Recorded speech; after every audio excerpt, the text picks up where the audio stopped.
Alam kong minsan lang tayo makarinig ng preaching dito, pero napakaganda nito. Sa Old Testament po siya, baka di niyo po mahanap. Esther chapter 2, verse 12. Now when the turn of each young lady came to go in King Ahasuerus, after the end of the 12 months under the regulation for the women, for the days of their beautification were completed as follows: 6 months with oil of myrrh, 6 months with spices, the cosmetics for women. The young lady would go into the king in this way. Anything that she desired was given her to take with her from the harem to the king's palace. In the evening, she would go in, and in the morning, she would return to the second harem to the custody of Shaashgaz, the king's eunuch who was in charge of the concubines. She would not again go into the king unless the king delighted in her. She was summoned by name. Now, when the turn of Esther, everybody shout Esther, the daughter of Abihail, the uncle of Mordecai, who had taken her as his daughter, came to go into the king. She did not request anything except what Hegai, the king's eunuch who was in charge of the women, advised. Now here's part, mga kapatid, take note of this. And Esther found favor in the eyes of all who saw her. So Esther was taken to King Ahasuerus in his royal palace in the 10th month, which is the month of Tebet, in the 7th year of his reign. And the king loved Esther more than all the women. And she found favor and kindness with him more than all the virgins, so that he set the royal crown on her head and made her queen instead of Vashti. I want to preach to you, mga kapatid, this afternoon with the subject, Chosen for the Crown. Chosen for the crown. Hindi po tayo tinawag ni Lord para manalo ng corona sa Miss Universe, although maraming qualified. Hindi tayo tinawag ni Lord para manalo ng corona sa Mr. Pogi, mga kapatid, although iilan sa amin ay qualified. But we are chosen for the eternal, unfading crown of glory. Hallelujah! Kamayan mo katabi mo at sabihin mo, you are chosen for the crown. And you may be seated. Praise God. Sa Biblia, mga kapatid, ang corona ay nagsisimbolo ng reward, honor, and victory. Nangako ang Diyos, mga kapatid, na pag tayo ay manatiling tapat sa Kanya sa paglilingkod sa Kanyang kaharian, re-rewardan niya tayo ng corona, mga kapatid. Yun ang pangako ng ating Panginoon. Ang sabi ni Paul sa 1 Corinthians 9:24-25, do you not know that those who run in a race all run? Now they do it to obtain a perishable crown. Yung mga tao daw sa sanlibutan, lahat ay may hinahabol na corona. Pero yung habol nilang corona ay perishable, nasisira, mga kapatid, nabubulok or nangangalawang. Pero sabi ni Paul, tayo, we are after the imperishable crown. Yan ang pinagkaibahan ng mananampalataya at hindi mananampalataya. Ang hindi mananampalataya, naghahabol sa corona na masisira, naghahabol sa corona na mananakaw, naghahabol sa corona na mangangalawang. Pero tayo na naglilingkod sa Diyos, tayo ay may pangako sa Diyos na bibigyan niya tayo ng koronang hindi nasisira, hindi mananakaw, at hindi mangangalawang. It's the imperishable crown. That's why kahit mamamatay na si Paul, tumatawa-tawa lang si Paul. Ang sabi ni Paul in 2 Timothy 4, verse 7-8, I have fought a good fight. I have finished my course. I have kept the faith. And then sabi niya, finally, there is laid up for me the crown of righteousness. Alam ni Paul, hindi sayang yung prayer niya, hindi sayang yung pagdalo niya, hindi sayang yung mga sakripisyo na ginagawa natin para sa Panginoon. Kapalit ng yan ay korona ng katwiran, the crown of righteousness. Come on, zone leaders! Hindi sayang yung pag-door knocking natin. Hindi sayang yung pag-invite natin. Hindi sayang yung pangungulit natin. May corona na nag-aantay sa atin na yan ay pangako ng Diyos. Hallelujah! Corona, mga kapatid, di coronavirus. Corona ng dakilang Panginoon. 1 Peter 5:4, when the chief shepherd appears, you will receive the crown of glory that does not fade away. What an encouragement! What an encouragement, mga kapatid! Na hindi pala sayang ang pag-attend natin dito linggo-linggo. Upo, tawa, iyak, talon-talon, tapos iyak, tawa para tayong mga baliw. Hindi sayang yon. May corona ng kalawalatian na nakahanda sa atin. That's why ang sabi ni James, blessed is the man who endures temptation. For when he is tried, he will receive the crown of life, which the Lord promised to those who love Him. There's a crown of life waiting for those who love the Lord. Do we love the Lord, mga kapatid? Mahal ba natin ang Panginoon? There's a crown of life. That's why sabi ni Jesus sa Smyrna church, na-persecute sila, pero sabi ni Jesus, Revelation 2:10, fear none of these things which thou shalt suffer. Behold, the devil shall cast some of you into prison that ye may be tried. But be thou faithful even unto death, and I will give you the crown of life. Manatili lang tayong faithful sa Panginoon at pangako niya merong korona ng buhay. We don't serve the Lord para sa kayamanan. We don't serve the Lord para sa kasikatan. We don't serve the Lord para sa status. And by the way, mga kapatid, as a church, wag natin pangarapin na magka-status sa UPC, mga kapatid. Yang mga status sa UPC, it's only temporal, mga kapatid. Hallelujah. Yung maging uhaw tayo sa posisyon, maging uhaw sa title, maging uhaw na maging superstar, maging celebrity, wag natin pag-awayan yan, mga kapatid.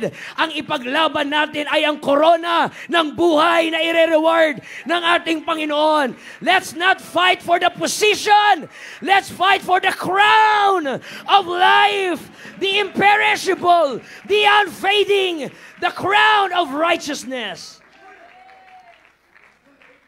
Pero pag ikaw ay tatanggap ng corona, hindi po yun ganun kadali, mga kapatid. You must be willing to give up your comfort for the sake of that crown. Sabi nga ng saying, there is no crown without a cross. Hindi pwedeng susuot ka ng corona at hindi mo bubuhatin ang cross, mga kapatid, ng ating Panginoon. You must be selflessly ready to sacrifice your own desire for that greater purpose, mga kapatid. Lagi ako nagpipreach sa youth camp, mga kapatid, mga youth rallies. Talagang yung mga young people doon, talagang nagligid-ligid. Tumatalo, nagpupuri sa Panginoon. Tataka ka sa labas, ba't may damo na gumagalaw? Yung pala may nanggang, hallelujah, hallelujah. Hawak-hawak, mga kapatid, yung damo. Sabi na, hallelujah, Lord, bibigay namin buhay namin sa iyo. Diba? Grabe, mga kapatid. Grabe sumigaw ng ibibigay daw nila yung buhay nila sa Panginoon, pero yung ML hindi nila kayang i-install, mga kapatid. Hallelujah! Paano mo mabibigay ang buhay mo sa Diyos? Yung mga maliliit na distraction sa buhay mo, hindi mo masuko-suko, mga kapatid. Serving the Lord is sacrifice. You have to give up something. You have to give up anything that causes distraction. Now, don't think of me na judgmental ako dahil nag-try din ako nag-ML dati, mga kapatid. Nung pandemic. Nag-ML ako at hindi ko kaya na mag-ML tapos pagkatapos magpe-pray. Dahil pag nag-pray na ako, pag luhod ko, ang nakikita ko si Laila, si Alucard, mga kapatid. Kita ko yung mga item. nadidistract ako. Now, I'm not saying that is morally evil, but it's not the best for you. It's distracting you. Ninanakaw yung oras mo sa prayer. Ninanakaw yung oras mo sa evangelism. Ninanakaw yung oras mo para sa gawain ng Panginoon. Meron tayong kailangan bitawan for the Lord. Meron tayong kailangan isuko para sa Diyos. May mga kailangan tayong i-give up. But I assure you, kung anong isusuko mo sa Diyos, hindi mayan maikukumpara sa matatanggap mo pagkatapos. What you give up is not worth comparing to what you will gain. Na pagdating mo sa langit, iyak ka ng sobra at sasabihin mo, worth it lahat! Worth it lahat yun! This is more than I deserve. That's what you'll say someday. Kaya sabi ni Paul, favorite verse ko mga kapatid, Romans 8:18, for I reckon that the sufferings of this present time are not worthy to be compared to the glory which shall be revealed in us. Yun ang habol natin. Kaya gustong-gusto ko yung story ni Esther, mga kapatid. Dahil yung story ni Esther ay nagre-represent ng isang buhay after the crown. Na kailangan niyang maging courageous, kailangan niyang mag-sacrifice for the sake of that crown. Yung buhay ni Esther ay sumasalamin ng isang Kristiyano na hiniwalay niya ang kanyang sarili for the sake of that crown. She purified herself for the sake of that crown. At ganon din tayo as a Christians, meron tayong kailangan gawing sacrifice for the sake of that imperishable crown. Now, sa story ng Esther, mga kapatid, bago siya naging queen, nung panahon na ito, mga kapatid, grabe ang kanyang preparation, very intense. At sila ay under ng Persian kingdom na ang pangalan ay si King Ahasuerus, nakabulol. So pipiliin ko na lang yung historical name niya na si King Xerxes. Tama ba? Tama? King Xerxes. So yung si King Xerxes, mga kapatid, hindi po siya mabuting hari. Siya po ay masamang hari. Siya po ay pagan king na may short-tempered, very harsh, at pag hindi ka pumasa sa kanyang standard, talagang patay kang bata ka, mga kapatid. Ganon katindi itong haring ito. At nung siya ang hari, ang reyna pa noon ay si Queen Vashti. Nung dumalaw yung mga kaibigan ni King Xerxes, halos 120 days na pinakita ni Xerxes yung kanyang mga ginto, yung kanyang mga silver, yung kanyang mga kayamanan, mga kapatid. At ang sabi ni Xerxes, kung nagandahan na kayo dyan, meron pang mas maganda. At yun yung asawa ko, si Vashti. Tawagin niyo si Vashti, papuntahin siya dito. At nung papapuntahin na, andoon nagmarites si Vashti, nagchika-chika. Alam mo ba si Maris saka si Anthony? Kung ano-anong mga chismis doon, anong mga usapang screenshot doon, mga kapatid, na nung pinatawag siya, mahal na reyna, pinapatawag ka ng mahal na haring si King Xerxes. And the Bible says, siya ay tumanggi dahil ang sarap magchismisan. Sarap kasi talaga magchismis, mga kapatid. Isa sa satisfying moment ang magmarites. Huwag na kayo mahiya, magsinungaling, mga kapatid. Ang sarap magmarites, lalo na pag Martes, mga kapatid. Lunes, medyo convicted, na-revive ka pa. Martes, ayan. Ayan, mga kapatid. Kaya pag midweek, repent na naman. Yan ang buhay natin. So marites siya ng marites doon, mga kapatid. Tumanggi siya, and the Bible says, King Xerxes was filled with rage. Nabastusan siya, nawalan siya ng respeto, at may mga sulsul pa siya ng mga advisor na sinabi, kita mo, ikaw, under ka ng asawa mo, sasabihin ng mga tao, under ng asawa. Hallelujah. So ikaw, hari ka, gaganyan-ganin ka. Nagalit siya, mga kapatid, sabi, yang misis ko na si Vashti. The Bible says, she was banished. Ewan ko kung pinatay or pinalayas doon. So ngayon, nabakante yung trono ng reyna. Kaya ang sabi ng isang advisor, okay, wala tayong reyna ngayon. Gumawa tayo ng audition for the next Miss Queen of Persia. Miss Queen of Persia contest! Maghanap tayo. So they made a decree. Walang asawa ngayon yung hari.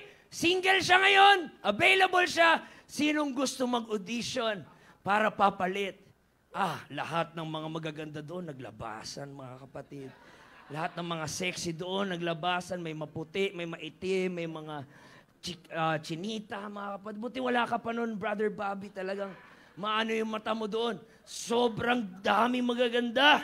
In Esther chapter 2 verse 2, let the beautiful young virgins be sought for the king. Esther 2:4, let the young lady who pleases the king be queen in place of Vashti. So they search for the most beautiful women, mga kapatid, na papalit sa korona ni Vashti. At doon sumikat yun na nakaabot yung balita sa isa sa guard ng gate na ang pangalan ay si Mordecai. Everybody say Mordecai. Si Mordecai, ito yung tito ni Esther, dahil si Esther ay wala ng parents, mga kapatid. Si Mordecai ang nag-alaga sa kanya at naalala ni Mordecai, maganda yung pamangkin ko. Pwede siya dito. Ang tunay na name ni Esther sa Jew ay Hadassah at ang pangalan niya doon sa Persian ay Esther, which means star. Dahil maganda siya, mga kapatid. Totoo yun kung ano yung nasa pangalan mo, magre-reflect daw yun sa pagkatao mo. Yung name na Earl, it means shining, and then yung Kenneth means handsome, mga kapatid. So, the Bible, so totoo, mga kapatid. Hallelujah. So si Esther, mga kapatid, sobrang ganda niya. She's so beautiful, mga kapatid. Pero ang nakaka-admire kay Esther ay hindi lang yung kanyang beauty, kundi yung kanyang preparation na para mapili siya na maging sunod na reyna, mga kapatid. Habang yung ibang babae doon, kay-drama lang, sangyup, mga kapatid, hallelujah. Kung ano-anong pinaggagawa, nanonood siguro ng wrestling or football, chismisan, mga kapatid. Pero si Esther, the moment na nalaman niya na may audition, she prepared herself to be the next queen. Kasi ang corona ay hindi para sa mga promising. Ang corona ay para sa mga prepared. Kahit matalino ka, huwag kang kampante. Kahit gwapo ka, huwag kang kampante. Kahit maganda ka, huwag kang magkampante. Ang makakatanggap ng corona ay hindi yung promising, kundi yung prepared. Alam nyo gaano katagal yung audition na to para sa maging sunod na reyna? 1 year ang binigay na preparation. So ang ginawa ni Esther nung nag-prepare siya, sabi ni Mordecai, shh, Esther quiet ka lang. Lahat magsabing, shh, quiet ka lang, Esther. Huwag mo munang sabihin na Hudyo ka. Kasi pag Hudyo ka, patay tayo. Okay? Tago ka lang muna. I-hide muna natin yung ating identity. And the Bible says, first 6 months ng preparation ni Esther, binabad niya yung sarili niya sa tinatawag na oil of myrrh. Everybody say, oil of myrrh. Pakinggan nyo to, lalo na yung maraming mga tigidigs, mga kapatid. Pero, ang sabi, yung myrrh oil treatment ay para sa mga cracked skin, wrinkles, antioxidant, anti-aging, skin rejuvenation, help with stretch marks, eczema, antibacterial, anti-fulgent, astringent. 6 months na binababad ni Esther yung katawan niya, mga kapatid, sa oil of myrrh. Kung may iba sa'yo, naghanap na sa Lazada, mga kapatid. Naghanap, may mga mabibili bang oil of myrrh? Hallelujah. 6 months of preparation. Umaga, nagbababad siya doon. Tanghali, nagbabad na naman siya sa oil of myrrh. Gabi, nagbabad na naman siya sa oil of myrrh. Sabi siguro ng ibang babae, huwag ka munang masyado excited. Matagal pa naman yon. Mag-enjoy ka muna. Ang daming gwapo doon sa labas. Makipag-banding muna tayo. Huwag ka ng ang corny mo, ang baduy mo. Ano ba yan, Esther? Enjoy mo naman yung life mo. Masyado mong kinukulong yung sarili mo. Nagbababad-babad. Saka na pag medyo malapit na. Pero ang sabi ni Esther, I am preparing myself for the king. I am preparing myself. Gawin nyo kung anong gawin yung enjoyment dyan. But I will choose to be in the house of God. Magbababad ako sa revival. Magbababad ako sa prayer. Magbababad ako sa gawain ng Panginoon. Doon kayo sa SM, maraming sale. Pero dito ako sa church. I'm preparing myself for that one night with the King. 6 months na oil of myrrh, mga kapatid. And then another 6 months na nagbababad naman siya sa perfume. Ito, marami sa ating kailangan to, mga kapatid. Nagbababad siya sa perfume. Bakit po? Kasi, hindi naman sa naninira tayo, pero kilala kasi yung Persian na medyo yung amoy ay talagang matatanggal yung kaluluwa mo, mga kapatid. Hallelujah. May mga taong sobrang baho na pag naamoy mo, mapapa-question ka, why did I exist? What is the reason that I'm alive, mga kapatid? Sobrang baho. So nagbababad si Esther doon sa perfume, mga kapatid, another 6 months. 6 months oil of myrrh, 6 months doon sa perfume, mga kapatid. She is preparing herself for that one night with the King. Punta tayo sa spiritual application. Mga kapatid, anong preparation ang ginagawa mo ngayon na one day makakaharap natin ang hari ng mga hari at ang Diyos ng mga Diyos? Kung kay Esther, 1 year lang yon, 6 months. Pero sa atin, it's a lifetime of preparation na sasalubungin natin ang dakilang hari ng universe. Balang araw, ang sabi ni Amos, prepare to meet thy God. Tayo as a church, we need to prepare ourselves bilang bride of Christ, mga kapatid, mga bisita. Itong nakikita nyo ngayon, this is not religion. This is preparation. Prayer is our preparation. Fasting is our preparation. Holiness is preparation. Worship is our preparation. Praise is our preparation. Why? We are preparing ourselves to meet the King someday. Without spot and without blemish. Hallelujah. Wala kami dito para lang dalhin kayo sa relihiyon. Andito kami para ihanda kayo sa pagbabalik ng hari ng mga hari. Kaya ang sabi ni Jesus, Matthew 24:44, therefore also be ready, for the Son of Man is coming at an hour you do not expect. Don't expect na maging part ka ng rapture at ang buhay mo ay wala sa kalooban ng Diyos. Kahapon nung naggawain doon, mga kapatid, yung halos lahat sila ng mga MC doon talagang lovey-dovey, cotton candy, ang babait doon sa mga bisita. Pero nung binigay na sa akin yung mic, kinabahan sila, mga kapatid, dahil diretso ko sinabi, kaya kayo nandito dahil papunta na kayong impyerno. Ang buhay nyo ay taliwas sa salita ng Diyos. Pero alam nyo ba, mahal kayo ng Panginoon dahil buhay pa rin kayo ngayon. Binibigyan kayo ng pag-asa, mga kapatid. Binibigyan pa kayo ng grace and time and period to repent of your sins at tanggapin ang ating Panginoon. Hallelujah! Mga bisita, gusto nyo bang masalubong si Haring Jesus? Gusto ba natin makapasok sa langit? Mag-prepare ka na. Ano? Magsisi sa kasalanan. Magpabautismo sa pangalan ni Jesus. Tanggapin ang Holy Ghost. This is more than religion. This is preparation.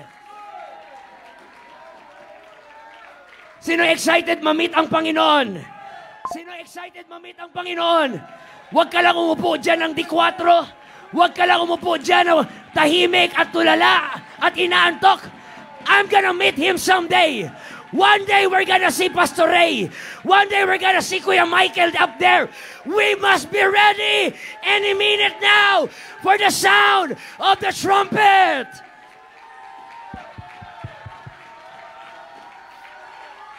Kung may kasalanan ka ngayon, magsisi ka na sa iyong kasalanan. Kung live-in ka ngayon na hindi pa kasal, mag-set na kayo ng date ng kasal. Maglingkod na tayo ng tama. Ayusin na natin ang ating buhay sa Diyos dahil malapit na siyang bumalik. Apiran mo yung katabi mo, sabihin mo, kamusta ang preparation? Hallelujah. Kamusta ang preparation? Mamimit ang hari. Yung ibang mga babae, kampante sila. Maganda naman kami, mapipili kami. Babaw naman yung ilok namin, mapipili kami. Doon muna kami makikip-chat-chat muna sa mga afam, mga kalbo, mga kapatid. Hallelujah. Pero may revival bigla dito, mga kapatid. Hallelujah. Pero si Esther, sinacrifice niya yung sarili niyang kasiyahan for that one night of audition. Because this is what it takes when you are chosen for the crown. You have to surrender. Marami kasi sa atin ang kanta natin, I surrender almost. Hindi almost ang sabi ng kanta, I surrender all. Jesus must be the center of everything that we do. The blazing sun in the universe of our life, mga kapatid. Gawin na natin lahat para kay Jesus. At pangako namin, mga bisita, hindi kayo magsisisi pag pinili niyo si Jesus. Makakaranas kayo ng totoong kagalakan, totoong kasiyahan. Yung mga ganito namin, hindi yan emosyon. Totoo yan! Masaya kami na naglilingkod sa Panginoon. May pagsubok man, may kahirapan, pero mas umaapaw ang joy of the Holy Ghost. Gusto naming maranasan nyo yung nararamdaman namin. Kung alam nyo lang gaano kasarap maglingkod sa Diyos, bibitawan mo yung drugs, bibitawan mo yung stick ng sigarilyo dahil nahanap mo na yung totoong hinahanap ng iyong kaluluwa.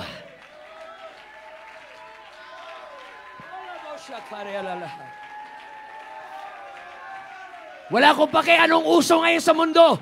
Holiness still matters. Modesty still matters.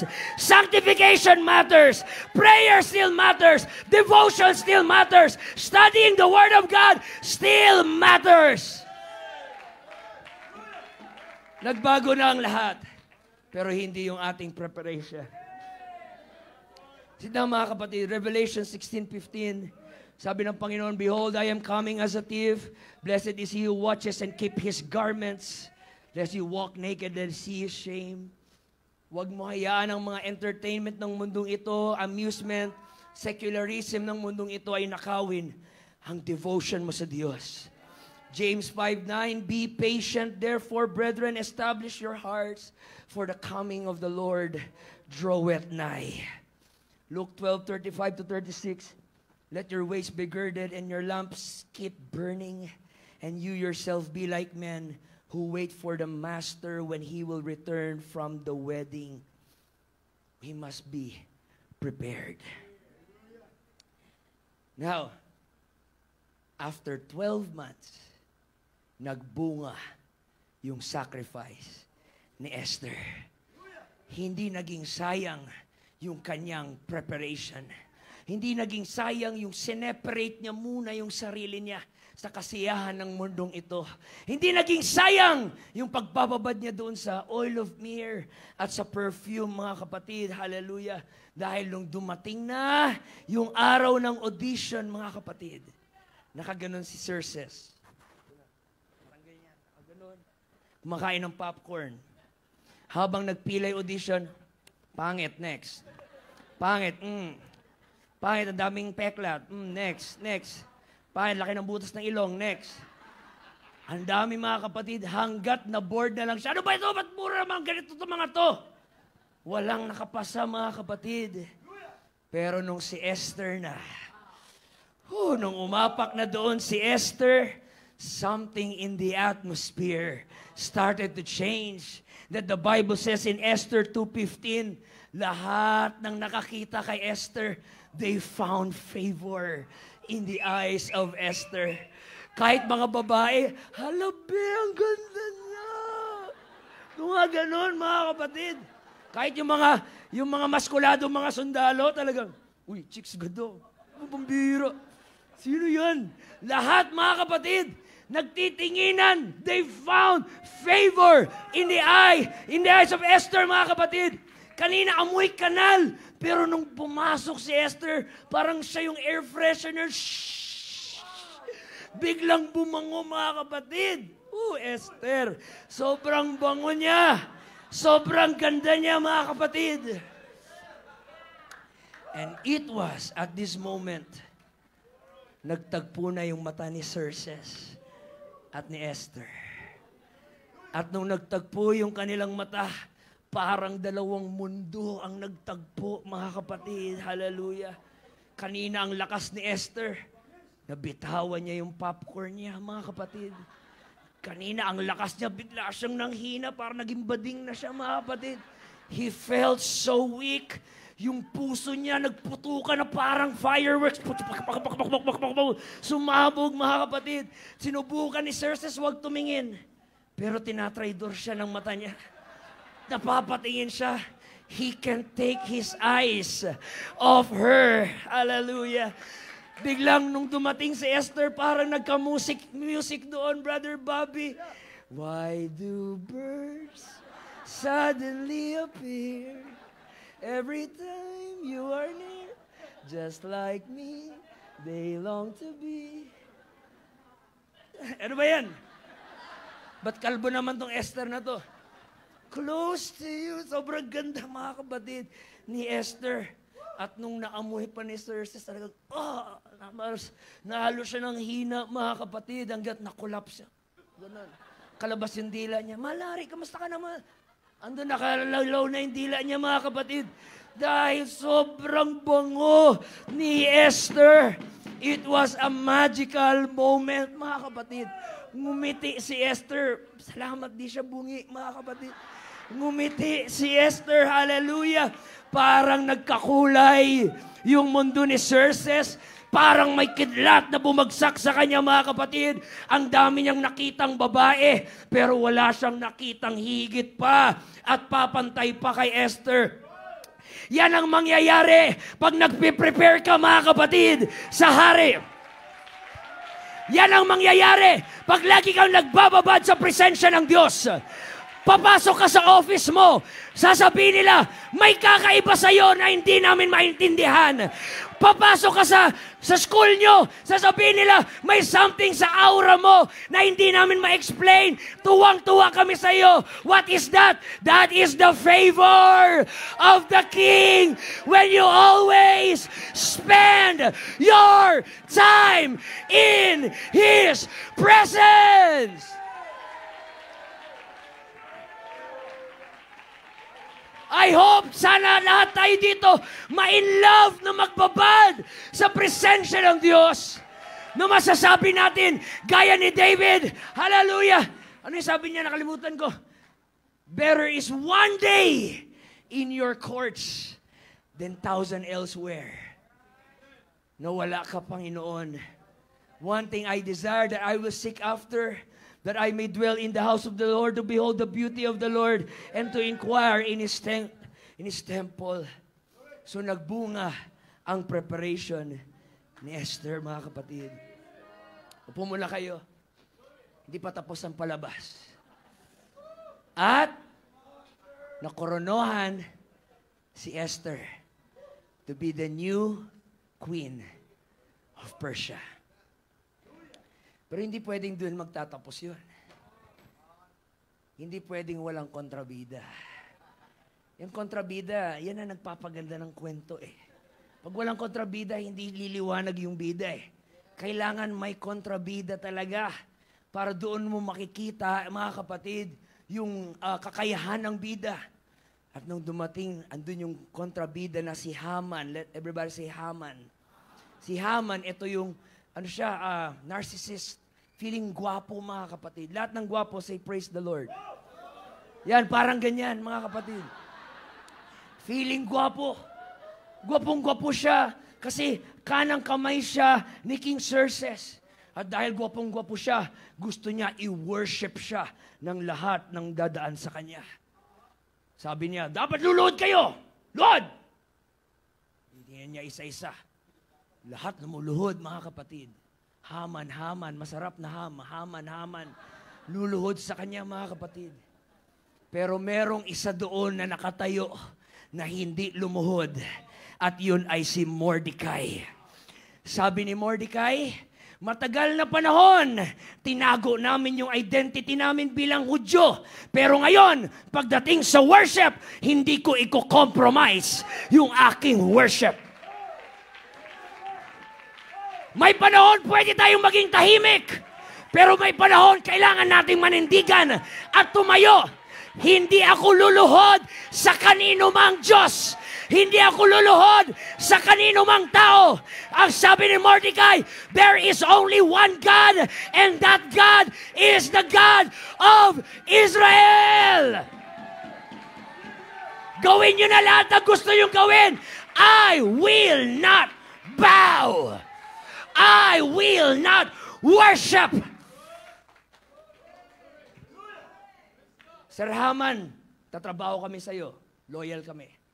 Pero kung gusto mo kaming sambahin ka, sorry po, hindi po. Isa lang po ang sinasamba ko. At yan ang Diyos namin, Diyos ng Israel. Sabi ni Haman, aha, Hudyo ka pala, yari ka sa akin. Iniinis siya, mga kapatid. Upo muna kayo. Sabi niya, loko tong Mordecai, gigil ako sa batang to. Gagawa tayo ng decree na lahat ng mga Hudyo, hindi Persian, i-annihilate, pagpatayin, simula sa pinakabata, matanda, lalaki, babae. Sinulat ni Haman, nag-effort talaga siya. Tapos sabi niya, mapirmahan lang to ng hari. Tapos na talagang mga Hudyo. Yung Mordecai na yan, gigil ako dyan. Hallelujah. Ang hindi alam ni Haman, yung kanyang reyna ay Hudyo. Bago pa siya nagplano ng masama, in-establish na ni Lord doon si Esther. Woo! Hallelujah! Bago pa man may gagawin ang kaaway sa'yo, pinusisyon ka na ng Diyos sa tamang lugar. Kahit ayaw mo kung saan ka ngayon, you are in the right place. Alam ng Diyos ang lahat. Bago pa gagawin ng kaaway, God has already positioned you before the enemy can attack you. Woo! Hallelujah! Now, relax, mga kapatid. Now, watch. Itong nangyari, papirmahan natin ito kay Mahal-Hari talaga kasi, ang problema kay Haring Xerxes, lutang. Ganun, Esther. Kinakausap siya, Mahal-Hari, Esther ko, Esther mahal, Esther. Mahal-Hari may, ano ba? Papirma lang kami. Doon na kayo. Napirmahan niya, mga kapatid. At ikinalat yun doon sa Persia. Nakita ni Mordecai yung pinirmahan na ng hari na i-annihilate lahat ng Hudyo. And the Bible says, umiyak si Mordecai. Pinunit niya yung kanyang damit. At binalot niya yung sarili niya sa saklot. Dahil ang sabi ni Mordecai, kasalanan ko to! Dapat ako lang yung patayin. Nadamay patuloy lahat ng mga kababayan kong mga Hudyo. Papatayin kami lahat. Anong gagawin namin ngayon? Ang batas ng hari, kahit aksidente yan, hindi na pwedeng mabali. It can never be revoked. Kahit pasabihin ng hari, nagbago na isip ko, hindi na pwede. Kasi ganon ka-powerful ang salita ng hari. Oh, hallelujah. Alam niyo gaano ka-powerful yung salita ng hari? Kahit anong sabihin niya, nagiging batas. Pag sinabi ng hari, paborito kong baso green. Batas na yun. Paboritong baso, green. Ganon ka-powerful ang salita ng hari. Once it's spoken, it will be a law kahit marami pang mag-against. That's the power of the word of the king. Iyak-iyak si Mordecai, paano na to?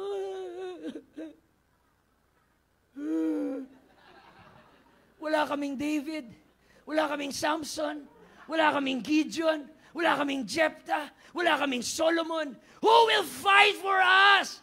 It's hopeless! It's helpless! Hanggat napatigil siya sa pagkakadrama niya. Hanggat naalala niya, wait lang, si Esther, malapit sa hari. Alam ko merong law, pero may mas powerful sa law. Love. Alam ko, kahit andyan ang hari, may kahinaan yan.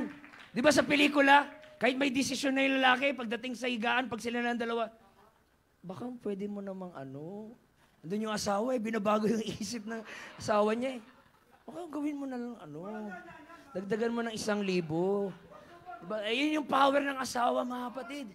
Kaya pinuntahan agad ni Mordecai si Esther. At ang sabi ni Mordecai, Esther! Hindi mo ba nakikita? Planado lahat to ng Diyos. You were there for such a time as this. It was not an accident na maganda ka. It was not an accident na napili ka. Nilagay ka dyan ng Diyos para maitaas ang bayan ng Israel at makilala ng Persian ang totoong Diyos. You were there for such a time as this. Ang Esther, wala kang mababasang Lord dyan or God dyan. Walang God dyan or Lord dyan. Pero pag babasahin mo yung kwento, alam mo, andyan si Lord working behind the scene, invisible, working it all. Parang direktor, mga kapatid, na hindi natin nakikita. Pero siya ang nagkokontrol ng mangyayari sa dulo. Siya ang nakakaalam ng nangyayari, mga kapatid. That's why the Bible says, He is the author and the finisher of our faith. Oh, hallelujah. Dati na-try kong maging writer, sumali ako sa contest, mga kapatid, ng fiction. Doon ko na-appreciate yung, sabi, the author and the finisher. Kasi pag ikaw nagsulat, ikaw ang author, nasa sa iyong kapangyarihan kung gusto mo siyang mamatay sa dulo, maghiwalay sila sa dulo, or maging maganda yung result sa dulo. It's in your power. Ang Diyos, hindi man natin siya nakikita. Pero lahat ng meron ka ngayon, lahat ng taong nakilala mo, lahat ng opportunity na natanggap mo, si Lord ang nag-orchestrate ng bawat hakbang mo. Si Lord ang nag-orchestrate ng bawat hakbang mo. Hindi aksidente yung nakita mo sa gasoline station. Hindi aksidente yung nakita mo sa restaurant. Kung ilulook back mo lahat in retrospect, lahat ay connected sa plano ng Diyos sa buhay mo. Oh, hallelujah. Ang tagal ng preaching na to. Hallelujah.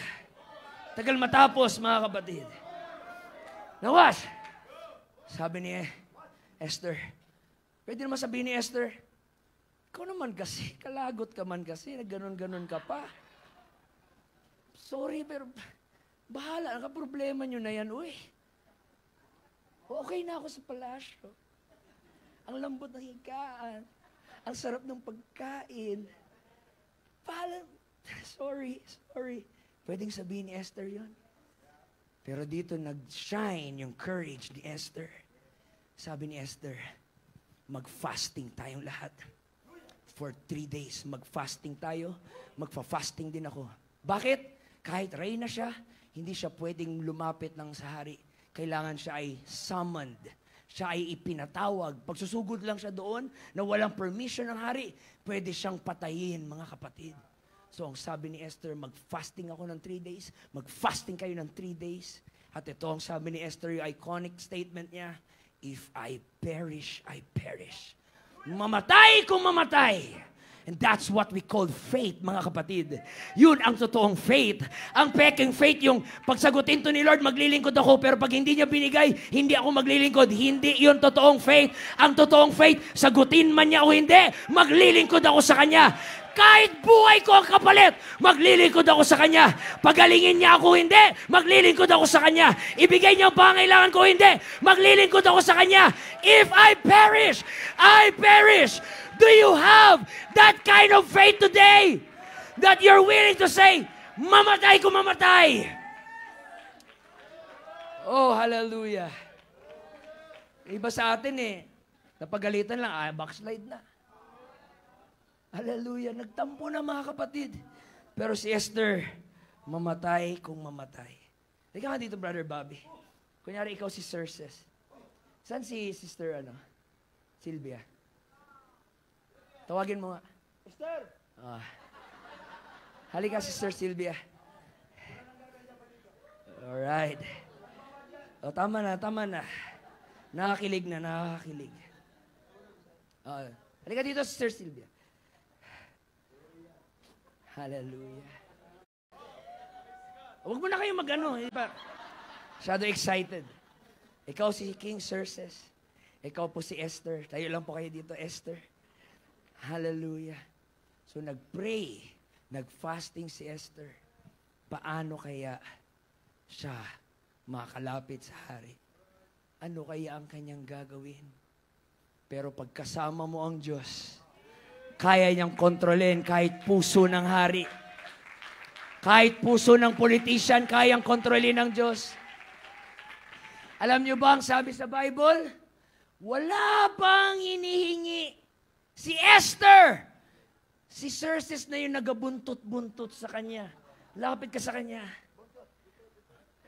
Hindi ka natatakbo kasi may kailangan nga tayo. Mamatay mga kababayan, huwag ka mag-arte-arte. O, tayo ka dyan. Yakapin mo. Yan. Wala pang hinihingi si Esther. Si King Xerxes, yakap ng yakap. Sabi mo, I love you. I love you so much. Kiss mo, kiss. Kiss sa pisngi. Yeah. Ganyan mga kapatid. In love na in love. Si Xerxes.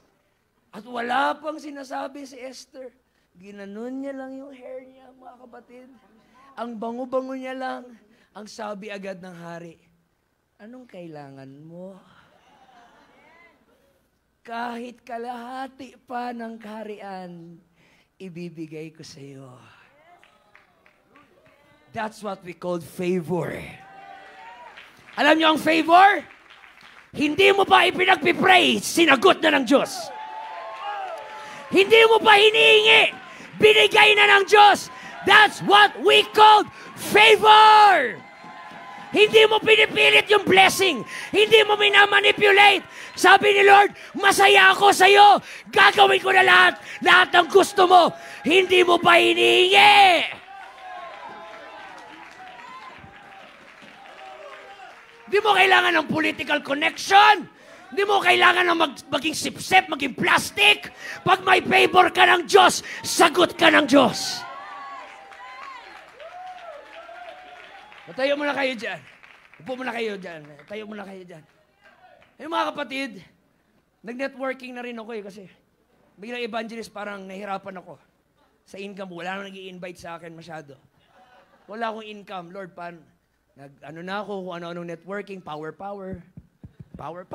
Ganon-ganon din ako mga kapatid. Nag-business talk din ako, pyramiding, mga triangle. Kasi isip ko, Lord, hindi talaga ako kayang isupply ng ministry. Nasa SM ako palagi, hawak-hawak lang ako lagi sa mga Amerikana doon. Kailan kaya? Mahal 1,000, 8,000. May mga 3,000, pangit Gusto ko yung mga 8,000, 10,000. Hindi ko afford. Business ako, the same time ministry. Kasi gusto ko makapuntang New Zealand, gusto ko makapuntang Switzerland. Pero tingin ko yung ministry, di ako madadala doon Kailangan ko ng pera. So nag-networking ako mga kapatid, power. But then, hinamon ako ng Panginoon na magtiwala sa Kanya fully. Na magtiwala sa Kanya totally. Mabigat man sa damdamin ko, binitawan ko. Yung mga downline ko nagtampuan, bakit naman biglang nagbago isip? Ikaw nagdala sa amin dito, ngayon hindi ka na tumuloy. Pero kinoconvict ako ni Lord na magtiwala ako sa Kanya dahil nangako ang Diyos. Pag maging tapat tayo sa Kanya, hindi tayo pabayaan ng Diyos. At nakarating ako sa New Zealand na wala akong ginastos. Sinagot yung ticket ko, sinagot yung pagpunta ko doon sa lugar. Wala akong ginastos, mga kapatid. It was what we call the favor of God. At bago ako umuwi, biglang may mga kapatiran nagtakbuhan. Binigyan ako ng 6 na set ng mga Amerikana. Isa ito yon. Hallelujah. Kala nyo, yaman ko na. Hindi. Bigay lang to, mga kapatid. Hallelujah. Ito ang natutunan ko. Pag nasa iyo ang favor ng Diyos, yung pinag-iipunan mong bilhin, ibibigayan sa iyo ng Diyos ng libre. Hey, do you hear me? Ano mang pinapangarap mo, if you have the favor of God, sagot ka ng Diyos. Sagot ka ng Diyos. All God wants is a prepared person. So, sabi ni Esther, isa lang po ang request ko, mahal Hari. Pwede ba tayong mag-dinner together? Praise God, sabi ni Xerxes. Napapa-worship na si Xerxes. Pero, may special request si Esther. Sabi ni Esther, pwede ba isama natin si Haman bukas sa dinner? Sabi niya, oh, walang problema. Haman, ano ko yan tropa ko yan. Tropa pits natin yan. So, nag-dinner na sila. Kasama si Haman doon, mga kapatid, na feeling pogi. At nung nandoon sila sa dinner, nakaganan ulit si Xerxes. Tingin ka sa kanya yung tingin na in love. The way nung first time mo siyang nakita. Hallelujah. Para natatawa ka. Hallelujah. At ang sabi ng hari nung nagdi-dinner sila, si Haman, tuwang-tuwa, proud na proud, yung loko, walang alam. Sabi niya, may dinner kami, pinatawag ako ng reyna at ng hari. Di kayo in-invite. Ako invited. Hallelujah. And sabi niya pala, by the way, sabi niya, pakiasikaso na nga pala nung pangbitayan, yung guillotine, pangpugot ng ulo. Kasi diyan natin pupugutan ng ulo si Mordecai. Okay? Arrange na ba? Alright. Okay? Prepare natin. Gusto kong makita yung ulo ni Mordecai. Tumalsik talaga parang pakwan. Gusto kong makita yung ganon. Okay? Pakiready yan. Dinner muna kami ng hari at ng reyna. Ay habang nagdi-dinner sila, sabi agad ng hari, ano nga yung request mo? Oh, Esther, my love. Esther, my sugar. My honey. My pumpkin. Ano nga yung gusto mo, my love? Hallelujah. Sabi ni Esther, kinakabahan siya. Pero kailangan na niyang sabihin. Sabi ni Esther, Xerxes. Sige, drama mo na nga lang. Sabihin mo, Xerxes. Xerxes. Yung medyo kinakabahan. Xerxes. Xerxes, mahal. Xerxes, mahal, babi. At ito, ang sabi ni Esther, Isa akong Hudyo. doon kinabahan na si Esther. Inamin na niya na siya ay Hudyo. At sabi ni Esther, Hudyo ako. At may batas na napalaganap na lahat ng Hudyo ay papatayin. Tulungan mo ko, mahal na hari. Kinabahan si Esther dahil namula si Xerxes. Nang gagalaiti yung mata niya, mga kapatid. Nagigil, mga kapatid. Si Xerxes, kinakabahan na si Esther. Baka patayin na siya. Baka matulad siya kay Vashti, mga kapatid. Galit si Xerxes. Nagdabog siya. Ginagano niya yung lamesa. Sinisipa niya yung upuan. At alam niyo ba't siya nagalit? Sumigaw siya. Sabi niya, sinong nagpaiyak sa baby ko? Bakit niyo pinaiyak ang baby ko? Saktan niyo na lahat. Huwag lang ang baby Esther ko. Anong ginawa niyo? Bakit nyo sinaktan ang aking darling, sweetheart, honey, dearest, cutie pie, sugar, pumpkin, buttercup? Esther, my love! Sinong naggawa yan? Tingin agad si Esther, si Haman! Si Haman ang nagpagawa ng batas na bitayin. So ngayon, napapaisip, ano kayang gagawin ng hari? Hindi naman pwede na hindi yun matuloy. Kailangan matuloy. Pero ang talino ni Xerxes, and I believe yun ay lahat plano ng Diyos. Ang sabi ni Xerxes, ganito na lang gagawin, ipatutuloy pa rin. Pero si Haman ang ibibitay natin. Si Haman ang pupugutan ng ulo dahil pinaiyak niya ang aking honey, dearest, sugar pie, darling baby love. Sinaktan si Haman, mga kapatid. Kaya mag-ingat ka sa pagpaplano ng masama sa kapwa mo. Baka ikaw ang mahulog sa sarili mong patibong. Baka ikaw ang mahulog sa masama mong plano. You cannot curse whom God wants to bless. You cannot demote whom God wants to promote. When you have the favor of God, no one can stop you.